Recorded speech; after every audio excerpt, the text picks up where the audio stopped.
Ky podcast vjen për ju me mbështetjen e X1, Philip Lane Residence dhe 1001 Solutions. Përshëndetje, jemi në podcast, jemi në Radar, do të fokusohemi në aktualitetin politik. Me ne është bashkuar Elesa Balliu. Zonja Balliu, shumë faleminderit që jeni me ne. Faleminderit për ftesën. Shumë zhvillime së fundmi, ajo që neve na pëlqen të flasim me ju për shkak edhe të aktivitetit tuaj janë zhvillimet brenda Partisë Demokratike. Disa ndryshime, zoti Berisha i cilësoi si reforme më të mirë të këtyre viteve brenda Selis Blu, ekipi më i mirë i ndërtuar ndonjëherë. A u ndryshua lëkura e PD-s? Nuk mund të ndryshohet lëkura e ushtarëve pa u larguar mbreti. Dhe pa diskutim është si puna lojës shahut, që loja shahut fitohet vetëm kur hikën mbreti nga loja. Dhe Partia Demokratike nuk e ka fituar pasi është mbreti aty dhe nuk ka rëndësi ushtarët, generalet apo kushdo tjetër. Pa ikur leadershipi dhe pa u ndryshuar leadershipi, çdo gjë tjetër është fasada e cila i serviret publikut.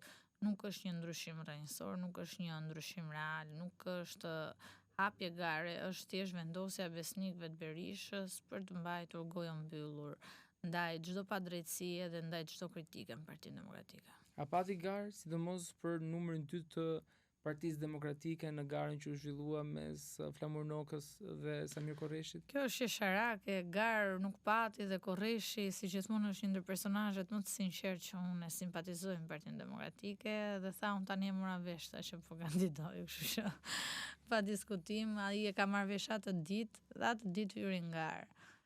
Nuk është se kishte garë faktikisht.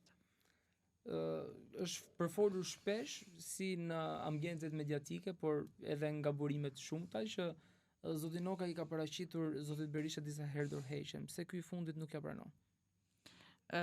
Zoti Noka, nëse unë nuk kam informacion lidhje me këtë pjesë, por nëse është e vërtetë dhe supozohet jetë i tillë, kjo thjesht vërteton atë që them unë që Flamur Noka është gomar i familjes Berisha. Pasi vetëm një gomar mund të bëjë, me gjithë respektin për gomarin këtu, çfarë i urdhërohet nga shefi vet.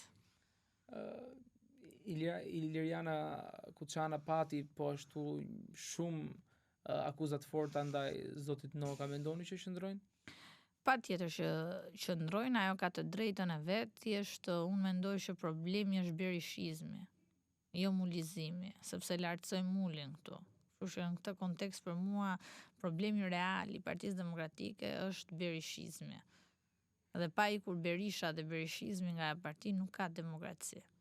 Nuk ka garë, nuk ka debat, nuk ka një ofertë reale për qytetarët. Zoti Ndoka ishte në podcast me ne dhe u shprehet që ka një dakordsi edhe pse bëhet një lloj teatri mes mazhorancës dhe opozitës, ai takon dy reformave të jetë rëndësishme, siç është ajo territorialja dhe zgjedhjorja. Po patjetër, PD-ja është Berisha është në pazar me Ramën dhe pa diskutim ato nuk luftojnë Ramën, ato presin të vënë gjobën e radhës, pasi janë thjesht parazit pushtetit. Zonja Balliu, si e shikoni ju Partinë Demokratike këto momente? Jemi 10 muaj larg zgjedhjeve lokale, me ndryshimet e reformës administrativo-territoriale, thuhet që me propozimin e Partisë Socialiste që pritet të kaloj edhe në parlament me gjast premten, do reduktohet ndjeshëm numri i bashkive ekzistuese. Në këtë lloj formati, në këto rregulla të reja loje, mendoni që Partia Demokratike do të ketë mundësinë që ta rivalizojë Partinë Socialiste? Atëre mundësia për të rivalizuar pushtetin pa diskutim qëndron vetëm kur është fryma dhe kur njerëzit janë të bindur tek arroganca, tek vjedhja, tek keqeverisja. Dhe këtë e vërtetuan duke dalë në shesh dhe duke rrethuar kryeministrin.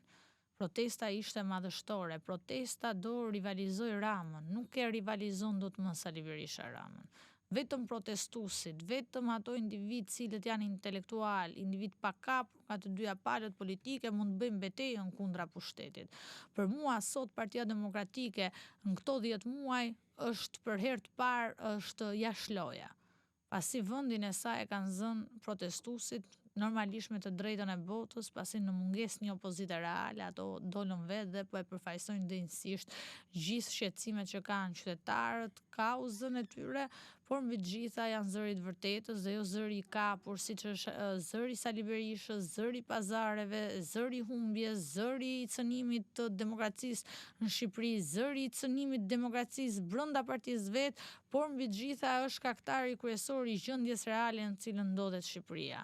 Unë kur kërkoj largimin e tij nuk e kërkoj si dëshirë personale, por sepse e thret nevoja e interesit kombëtar. Interesi kombëtar ka nevojë për zgjedhje të lira dhe të ndershme, ka nevojë për demokraci, ka nevojë që të hapet gara, të hapet debati, por mbi të gjitha ka nevojë të largojë këtë qeveri të korruptuar. Dhe kjo qeveri largohet vetëm me një antitrup pozitiv, jo me një leadership të lodhur si Sali Berisha dhe pa diskutim, pa moral për të bërë politikë. Sa e sinqertë është thirrja e zotit Berisha për të mbështetur demokratët protestën? Tani, thirrja e tij është 0% e sinqert, pasi nëse do kishte 1% vërtetësi, duhet jepte dorëheqjen. Një ndër thirrjet kryesore të atyre protestuesve është Berisha në Burg, nuk ndodh në asnjë vend botës që protestuesit të dalin protestojnë kundër liderit opozitës që ka 13 vite në opozitë. Qofse Berisha do jepte dorëheqjen, populli do ishte në këmbë dhe do kishte vetëm një thirrje që do ishte dorëheqja e Edi Ramës. Sali Berisha është garantuesi kryesor i pushtetit Ramës. Rama nuk është i fortë, por Rama është i fortë se është Berisha në opozitë. Zonjë Valliu, ju keni paralajmëruar disa lëvizje që do të konkretizohen së bashku me zotin Saliani, keni thënë ju në daljet publike gjatë muajit shtator dhe mëtej. Çfarë është konkretisht kjo lloj lëvizje? Pa diskutim që unë dhe zoti Saliani ndajmë të njëjtat mendime në lidhje me qeverinë, po edhe me leadershipin e Partisë Demokratike, dhe pa diskutim ne do bëjmë betejën tonë për demokratët, për individët cilë duan një djathtë reale, një djathtë konservatore, një djathtë pa kompromise, por mbi të gjitha një djathtë fituese, një djathtë e cila është konkurruese. Jo një djathtë e cila është në gjumë dhe pret pazarin e radhës apo kullën e radhës ta ndërtoj bashkë me pazargjin që janë në qeveri. Betejën do ta bëni për Partinë Demokratike apo në një lëvizje të re që mund të lind? Ne betejën e bëjmë për shqiptarët. Interesi kombëtar është mbi flamurin e çdo partie. Zoti Saliani ka qenë protest, unë kam qenë protest. Sali Berisha dhe sekretari i përgjithshëm nuk zbresin dot në protest. Prandaj nuk mund të jem pro asaj proteste. Pasi ato e dinë shumë mirë që po të vinte ka protest, populli i gjuan me vezë, populli po shtron, populli largon pasi ato kanë të veshur kostumin e hajdutërisë një lloj si Rama. Çfarë mban politika akoma zotin Berisha? Ai tha që u futa për dinjitetin tim, Ai non u grada fut ra, për pse qëndron akoma? të ruajtur 25 pasuritë që i ka sekuestruar Spaku familjarëve të tij. Nuk e di a i keni lexuar lajmet sot, por apeli sërish të i lanë fuqi sekuestron e pasurive. Për këto vazhdon akoma jetën politike Sali Berisha. Për 25 pasuritë që janë sekuestruar nga institucionet e drejtësisë familjarëve të tij. Demokratët e shohin si idhull zotin Berisha, sepse akoma i besojnë një pjesë e demokratëve. Demokratët nuk i besojnë më, sepse nëse do t'i besonin, ai do hapte garën dhe do vot besonte nga ata.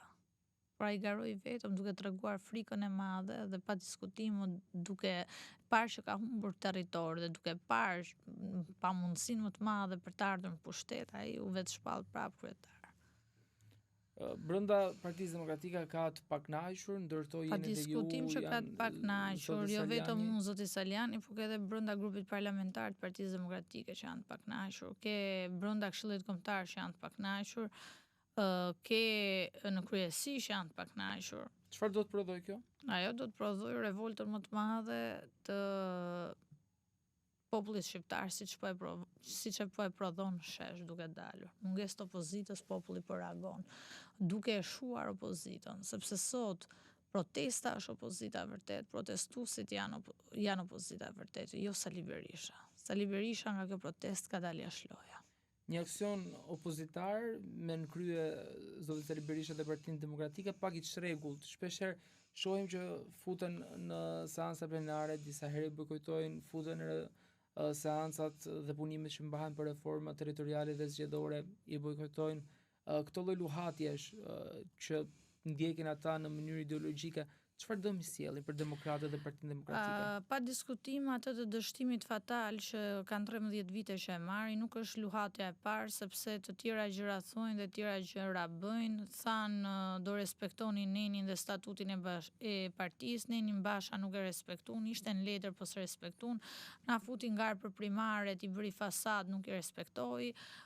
Hyn një ditë po, një ditë jo në parlament, foli pro BE-s, këtej çoi deputetët e parlamentit votonin kundër. Kjo është pra fytyra që i thonë jo shqiptarët Sali Berishës. Ku ka dëm më të madh se ti je 13 vite në opozitë dhe populli jot kërkoi arrestimin e liderit opozitës. Çfarë dëm më të madh se kaq mund të sjellësh një parti apo një forcë politike? Zonjë Balliu, pse shumica e të pakënaqurve, disa prej nga shprehin pakënaqësi ndaj numrit 2, siç është zoti Noka, zonjës Vokshi, për figura tjera drejtuese të Partisë Demokratike, por jo drejt për drejt për zotin Sali Berisha.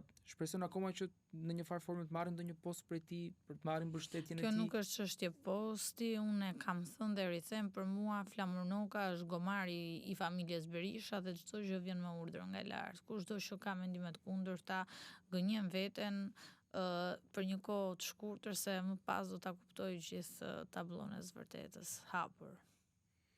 Si e shikoni ju të ardhmen e Partisë Demokratike me këtë lëvizje që jeni duke zhvilluar me zotin Saljani, por unë mendoj që Partia tjera Demokratike duhet rinovuar, duhet të ndruar leadershipi, duhet vënë fituesit të garojnë dhe të sfidojnë Partinë Socialiste dhe jo humsat serial, jo dështakët, jo individët pa vota. Që kjo të ndodhi, pa diskutim, duhet largimi Sali Berishës nga politika. Me protestën që ka hyrë tashmë në ditën e saj të 59, mendoni që do të ketë një qeveri tranzitore dhe zgjedhje të parakohshme? Unë shpresoj që protestuesit të vazhdojnë të mbajnë ritmin, të protestojnë për drejtat e tyre dhe pa diskutim që duhet arrin drejt qëllimit final që është dorëheqja e Edi Ramës dhe zgjedhje të tjera të ndershme. Nëse dikush do të vinë pushtet, duhet të vinë me votë dhe vota pa diskutime vendos vetëm populli. Nuk mund të vish në pushtet pa u votuar dhe pa u votë besuar nga shqiptarët. Kështu që protestuesit atë çka kërkojnë është pa diskutim zgjedhje të lira dhe ndershme dhe unë besoj që do ja arrin kauzës deri në fund. Mendoni që Partia Demokratike mund të rinovohet shumë shpejt? Pa diskutim që po, nëse nuk do ta besoja, nuk do luftoja dhe të bëja këtë betejë. Cili do të jetë hapi i radhës i juaj, por duke qenë se përmendet në zotin Saljani, në pamundësi për që këtu mund të flisni ju për të, cili do të jetë ky hap? Hapi pa diskutim do jetë takimi me demokratët dhe do jetë përpjekja e vazhdueshme jona që ta bëjmë Partinë Demokratike një parti demokratike, jo partinë e Sali Enver komunistit. Zonjë Balliu, shumë faleminderit që ishit me ne, faleminderit shumë për këtë intervistë dhe faleminderit shumë për gjithë pyetjeve që ju i përgjigjeni shpeshherë me sportivitet, por edhe me nota ironie se herujeve të rastit. Shumë faleminderit.